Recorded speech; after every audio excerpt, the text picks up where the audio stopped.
My name is Ryan Walker, and if you're going to understand what I did, and what I almost threw away, you have to start with Emily, long before she was my wife. She grew up in one of those Midwestern towns that barely shows up on a map. One stoplight, one diner, one main road that pointed toward places everyone talked about but almost nobody reached. Her dad poured concrete until his back gave out. Her mom hemmed dresses at the kitchen table, the sewing machine rattling over the evening news. College wasn't expected there. It was a rumor. Emily told me once about the day everything shifted for her. She was 13, hanging around the clinic parking lot waiting for her mom, when some guy staggered in holding his chest. People froze, someone yelled for the doctor, and the neighborhood GP sprinted out in sneakers and a faded polo. No cape, no drama. Just calm hands, clipped orders, a woman counting compressions, an ambulance called with zero panic in his voice. The man lived. When she told me that story years later, her eyes went distant like she was replaying it.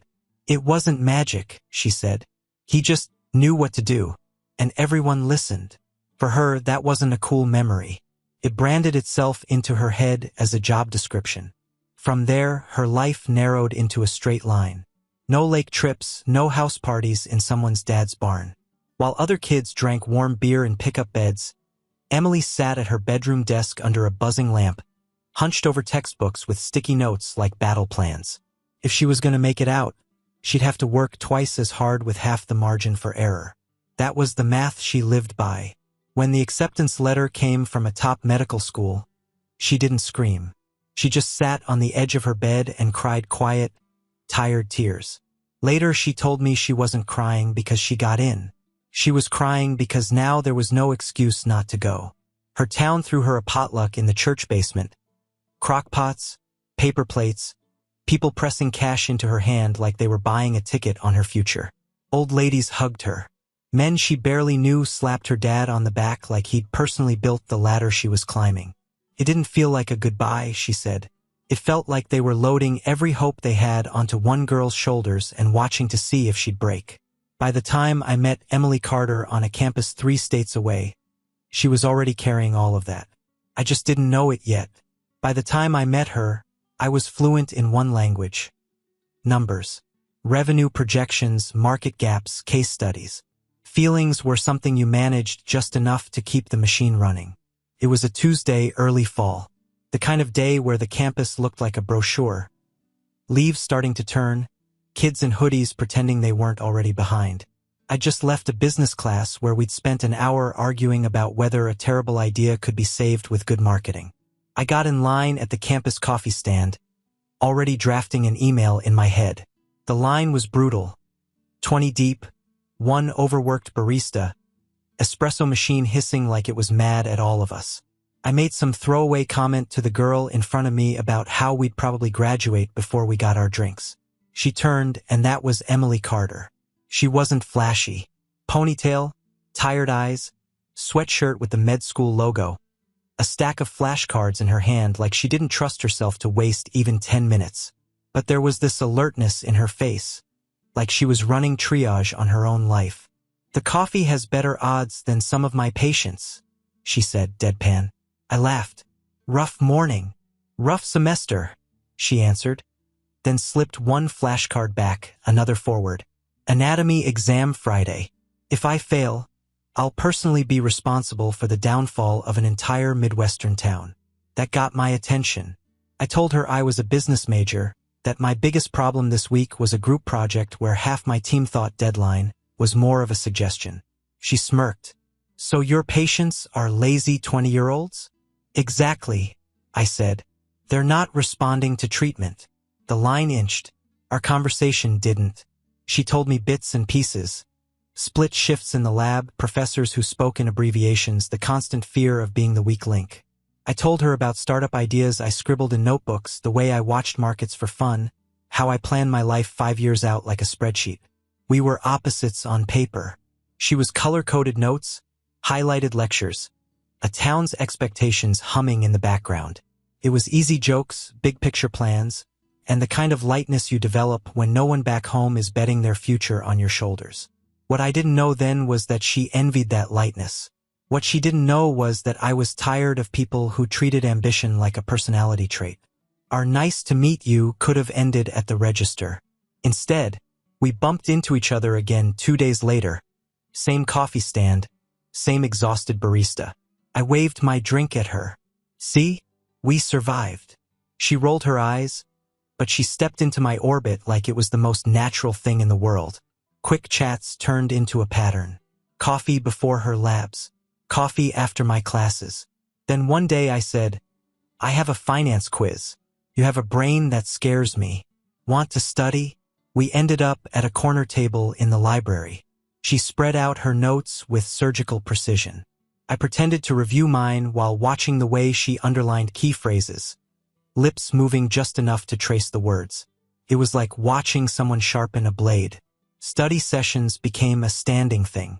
Then came dinners off campus when we could both admit we were exhausted and didn't want to talk about school for an hour. Somewhere between cheap pasta and shared fries, the future stopped being my plan and her plan and started sounding a lot like we. For her, I wasn't a distraction from medicine. I was the first person who made the grind feel survivable.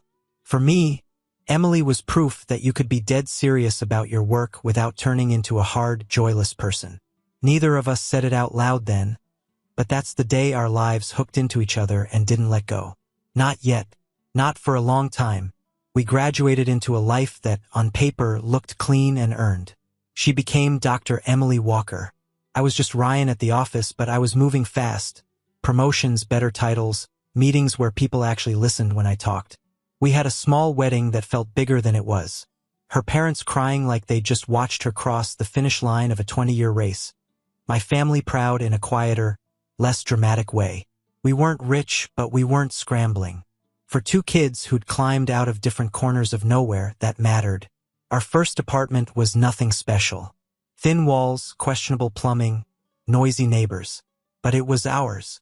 We split bills, argued about grocery brands, laughed about the couple downstairs who fought loud enough to shake the ceiling. We had a couch, a bed, and a shared idea that hard work plus love equaled security. Then residency started. Her schedule turned into a series of hits. Nights, weekends, 24-hour shifts that left her walking into the apartment with the hollow, wired look of someone who'd seen too much and slept too little. My job, meanwhile, demanded late nights, travel, just one more meeting, with people who thought burnout was a badge of honor. At first, we treated the chaos like a team sport. We texted stupid memes between shifts, left notes on the counter, crashed into bed at odd hours and wrapped around each other like that made up for everything. But slowly the slides started. Date nights became, we'll do it next week. Next week became, once this rotation is over. Conversations shortened. Less, how are you? And more, what time are you home? Or, can you grab milk? The calendar on the fridge turned into a coordination chart for two overbooked coworkers sharing a lease. I noticed the distance. I'm not going to lie and say I was oblivious. I just misdiagnosed it. I told myself this was what driven people went through, that this was the price of building something real. I kept believing that once we got through this imaginary future checkpoint, her residency, me at a certain salary, things would settle down. What I didn't see was that our marriage wasn't holding steady. It was running on momentum, and nobody was touching the wheel. There's no warning label on the moment your life starts tipping over. Most of the time, it looks like a normal Tuesday. For Emily, it started with a gym membership. She picked a place near the hospital, one of those glass-front buildings with two bright lights and people who take their warm-up more seriously than most people take their marriage. She mentioned it over breakfast once, half a sentence between sips of coffee and a check of her schedule. I'm gonna start hitting the gym between shifts. Clear my head a little. I nodded, scrolling my email. Yeah, that's good. You've been stressed. That was the beginning and the end of the conversation. No questions, no follow-up. Just another item I mentally filed under she's handling it. Tyler Grant was already in her orbit before I ever knew his name. Charismatic surgeon, sharp technically, louder than he had to be. The kind of guy who walked into a room like it had been waiting on him. I'd heard about him in passing. Stories from Emily, jokes from Jason, hospital gossip that framed him as equal parts brilliant and exhausting. I didn't think about him twice. At the hospital, he was just another attending she rotated with. At the gym, he became something else. Familiar. She told me later how it started. He spotted her on a treadmill across the room, did a double take, and wandered over with that easy grin. "Walker, do you actually exist outside Scrubs?" She laughed because it was easier than rolling her eyes. He made a crack about the hospital, about how residents were basically cheap, overeducated labor, then asked how she was holding up. Not how many hours did you log? Or did you chart everything? Just how she was. Harmless stuff. A joke. A compliment about her discipline. A good to see a friendly face off duty. She was exhausted. I'd been treating her like a co-founder in a startup instead of a wife. He was there, available, and very good at making people feel temporarily less invisible. From where I stand now, I can see exactly what was happening. A woman starving for real attention, and a man who treated attention like a game he'd already mastered. Back then, all I saw was a line on our joint bank statement for a gym I never asked about. The line she crossed didn't start the night she cheated. It started the day she realized it was easier to talk to him than to come home and try to talk to me. The night my marriage went over the edge didn't start with a scream.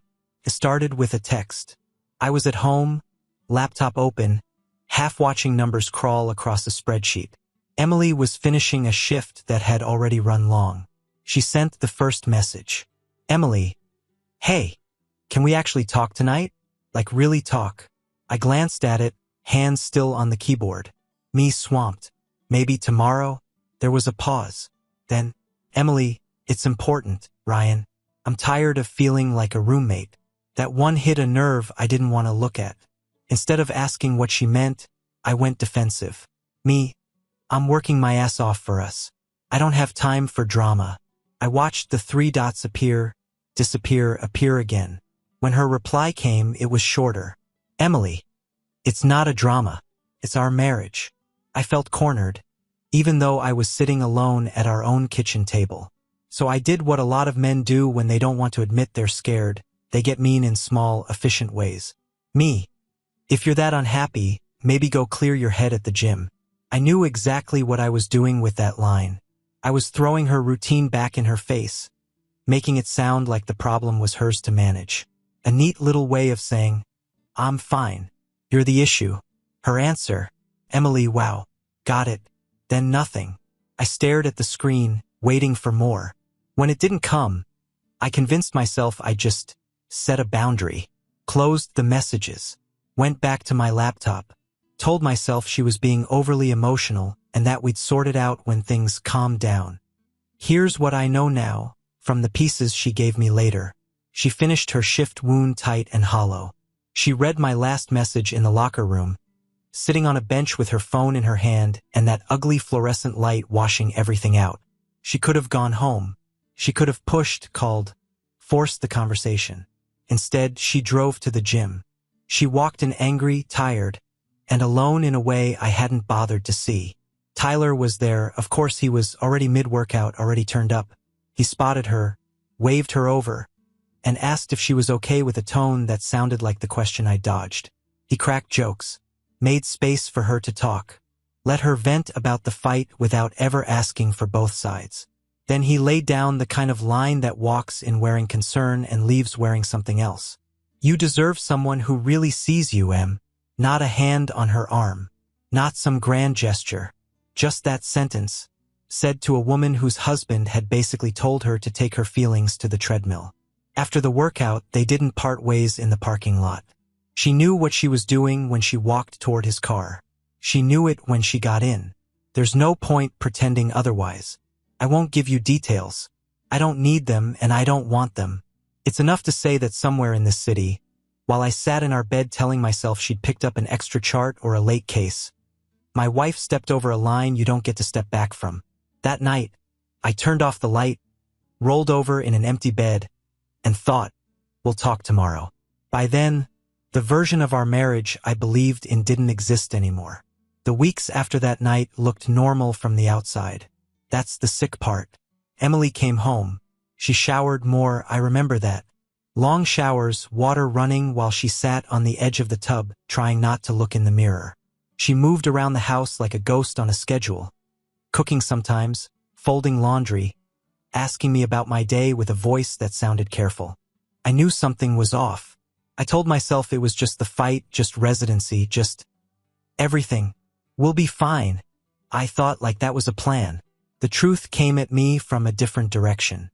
Jason Reed had been my friend since before Emily. We'd done the broke student thing together, then the young professional thing. He worked admin side at the same hospital where Emily and Tyler floated around playing God. Hospitals run on caffeine, protocols, and gossip. Tyler, being who he was, didn't keep his mouth shut. Started with jokes. Comments about late-night cardio that weren't about the treadmill. A nurse catching a look. Someone seeing them leave together one too many times. Rumors snowballed. Names got attached. Details sharpened. Jason heard enough to connect it to me. He called one afternoon while I was at my desk, staring at a quarterly report that suddenly didn't matter. "Hey, man," he started, but his voice was wrong, too careful. "You got a minute?" I stepped into a conference room. "What's up?" Silence. I could hear him breathing. "Ryan, I need to tell you something. And I swear to you, I wish I didn't know it." He laid it out. Not everything, but enough. Tyler, the gym, people talking, the timing, the way they'd been seen. He didn't embellish. He didn't soften it either. My body went still. Not shaking, not yelling. Just calm. Like the seconds before a car hits you.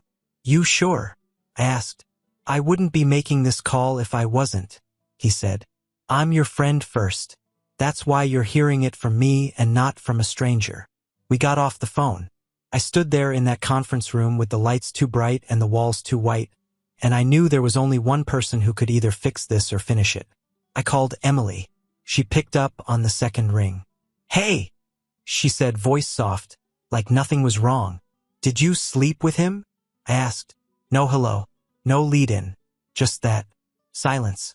A long breath. "Yes," she said. No story. No spin. "No, it's complicated." Just one word that cracked something clean in my chest. My hand tightened around the phone. For a second I thought I might throw it. Instead I just said, "Okay," and hung up. I drove home on autopilot. I walked into the house that still smelled like our life, went to the kitchen drawer, pulled out a notepad. I didn't pour my heart out. I wrote one sentence. "I'm leaving. Don't call me." I packed a bag with enough to get through a few weeks. Clothes, laptop, toothbrush. I walked out without slamming the door because I didn't want to give the moment that much drama. The truth is, I left because I couldn't figure out how to stay and still look at myself like a man in the mirror. This is where the story stops being clean, if it ever was. A few weeks after I walked out, Emily found out she was pregnant. I wasn't there. The way I know it now is how she told me later. Early morning, bathroom light too bright, cheap plastic test on the sink, 2 lines staring back at her like a verdict. She sat on the edge of the bed we used to share and did the math. Dates, shifts, that night, me, him. It didn't take long. She decided it was mine and never moved off that decision. When she called, I was in a furnished apartment that looked like a catalog for men who'd given up on personality. I answered because habit beat anger by half a second. "I'm pregnant," she said. No warm-up, no apology stapled to the front of it. "The timing fits. It's yours, Ryan." I went quiet, not because I didn't believe her, but because believing her meant facing everything I was trying to outrun. "You sure?" I asked. "Yes." There was a beat where I could have said a lot of things. I picked the coward's version of honesty. "I don't know what to do with that," I said, and then I got off the phone. She didn't call again. From there, my knowledge of her pregnancy is secondhand. She shifted her schedule, took the lighter rotations she could get away with, dealt with the same gossip machine that had chewed through us, now with a growing belly and no husband in sight. At night, when the house was quiet, she took an old spiral notebook from the kitchen drawer and started writing. Fears, appointments, names, small details she didn't want to lose. Months later, she gave birth to a baby boy with my face. Dark hair like mine, same eyes, same stupid stubborn chin. She named him Ryan Walker Jr. without hesitation. No DNA test. No hedge. Just faith in the man who'd walked away. I kept my distance and told myself it was principle.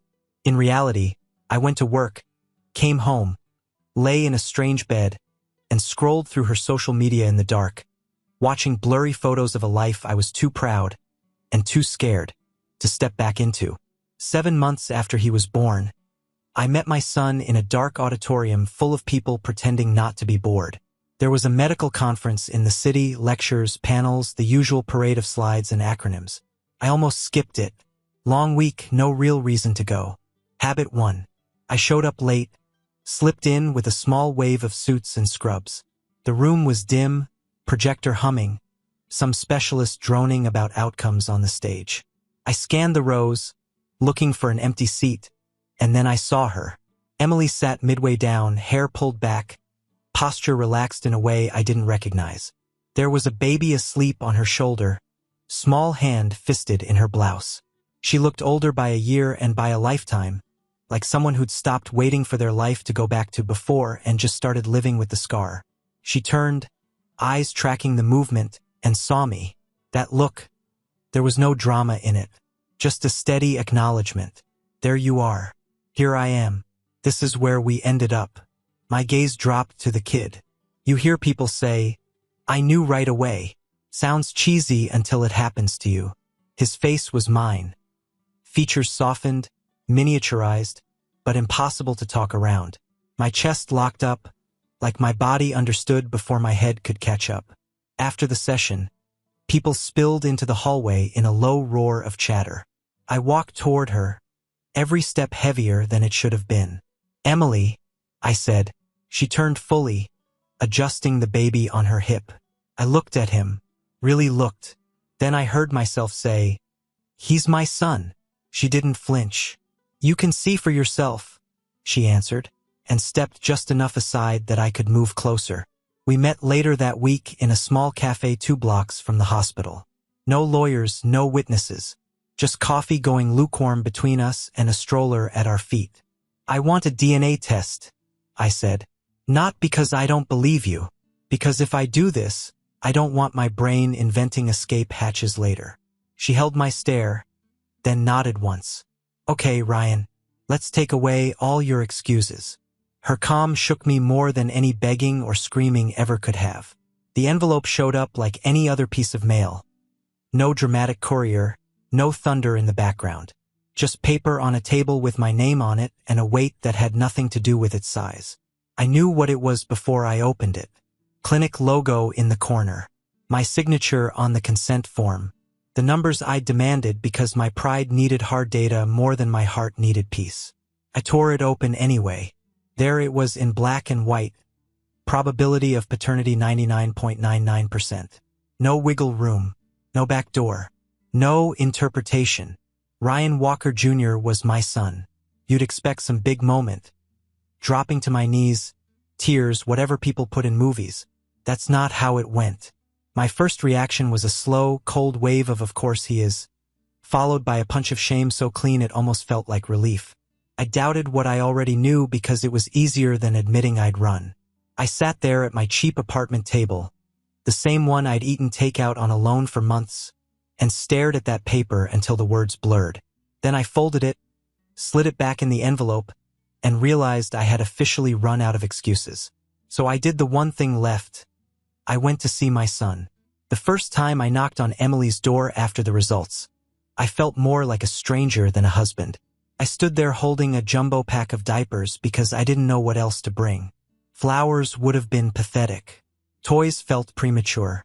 Diapers were useful, neutral. She opened the door in leggings and an oversized shirt, hair pulled up, dark circles under her eyes. Motherhood hadn't made her softer. It had made her stripped down, efficient. "Hey," I said. "Hey," she answered. We stood there for a second, both aware of all the things that weren't being said. "I'm here to see him," I finally managed. She nodded once and stepped aside. No speech, no guilt trip, no forced warmth. Just a simple, "Okay, come in." The house was small but lived in. A drying rack with tiny clothes, bottles lined up by the sink, a folded blanket on the back of the couch. It was the life I should have been part of, with all my edges missing from it. He was a bouncer in the living room, half dozing, half staring at nothing with that blank baby seriousness. Dark hair, my eyes, my jaw, just starting to shape itself on his tiny face. "Hey, RJ," Emily murmured, scooping him up. "Daddy's here." The word hit me harder than the DNA percentage. She handed him over like it was the most normal thing in the world, but I could see her watching my hands, my posture, checking if I would flinch. I didn't. I was awkward as hell. Sure, but I held him. He stared up at me, unfocused, like he was trying to decide what I was.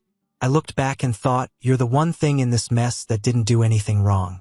I brought diapers, I said, because my brain is a comedy show at bad moments. Good, she replied. We go through those like water. We didn't dig into the past. Not that day. Conversation stayed surface level, his feeding schedule, his sleep patterns, how she was juggling shifts. I stayed for an hour, then 2, then found myself leaving only because it felt like I should. Not because I wanted to. That became the pattern. At first, I told myself I was coming just for him. It made it sound noble, like I was rising above the wreck instead of crawling back through it. I'd show up with groceries, formula, wipes. Hold him, change him, walk him around the room when he cries. But you can't keep it clean like that. Life doesn't respect the lines you draw in your head. Between bottle warmings and diaper changes, there were small, quiet moments with Emily. She'd hand me a clean onesie while I tried not to fumble a screaming kid. I'd fix a leaky faucet while she put him down for a nap. She'd leave coffee on the table next to me without comment. I'd wash the dishes without being asked. No apologies. No grand speeches. Just 2 people moving through the same space again, doing practical things for a small person who didn't care about our history. Time did its work. I started staying longer. Sometimes I'd show up and she'd be half asleep on the couch, and I'd take the baby and tell her to go lie down. She stopped checking the clock when I was there. I stopped feeling like I needed a reason beyond that. They're my family. We talked, eventually, in counseling, in the kitchen, in short bursts when the baby was quiet. We didn't dance around what she'd done. We didn't pretend the affair was a mistake that just happened. She owned it. I owned the way I'd been gone long before I packed a bag. I put boundaries on the table.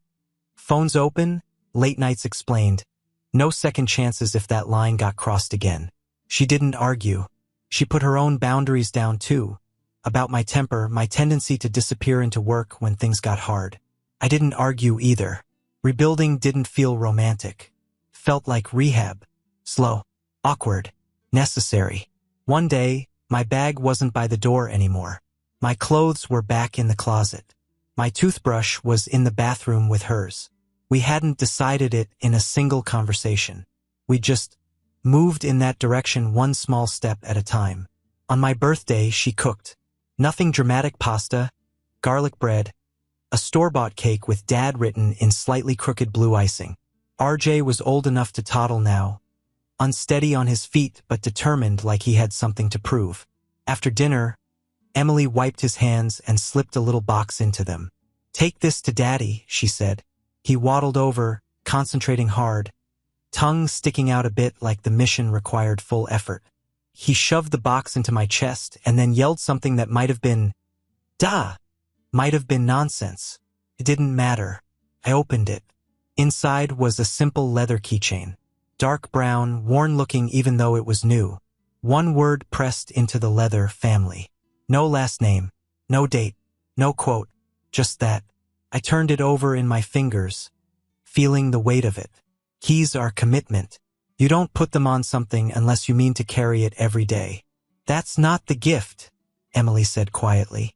I looked up. "The gift is what we rebuilt," she finished. "This just reminds you."